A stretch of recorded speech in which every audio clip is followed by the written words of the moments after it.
अरे बाप रे, आश्चर्य नवल की चमत्कार.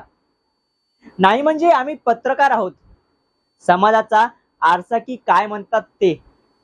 पण आज सकाळपासून जरा जास्तच कौतुक चाललंय आमचं.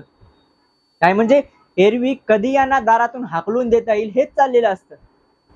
तरी नशीब एखाद दोन कायदे काढून आमच्या बाजूने आहेत, नाहीतर आम्हाला कोण विचारणार पण नाही.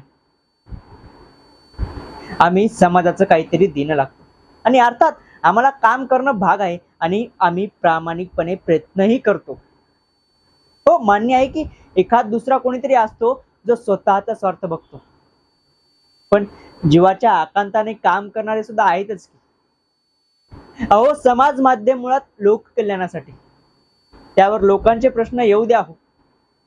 अजूनही तळागाळात कित्येक लोकांचे प्रश्न आहेत, त्याच्यावर आमच्यासारख्याने एखाद्या प्रश्नावर बोट ठेवलं तर कुठून तरी उच्च दाबाचा पट्टा निर्माण होतो आणि त्याखाली ती बातमी आणि आमची पत्रकारिता दोन्ही दाबले जातात.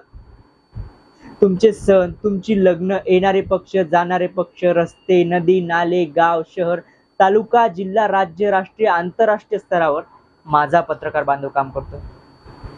विनंती फक्त एवढीच आहे की आमच्याकडे फक्त या कामापुरतं बघू नका, तर एक माणूस म्हणून बघा.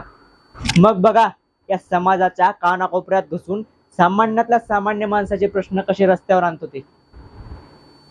असो, मी बोलत बसलो तर असाच बोलत बसेल, कारण सामान्य माणसाच्या प्रश्नांना कुठेही पूर्णविराम नसतो, असतो तो स्वल्पविराम. एक प्रश्न संपला की दुसरा आहेच.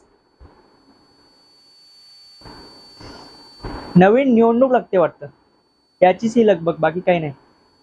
अरे चला आवरा, आपल्यालाही जायचंय, नाहीतर ही बातमी कोण कव्हर करणार. काहीतरी म्हणतात ना, आलिया भोगाशी असावे समाधान.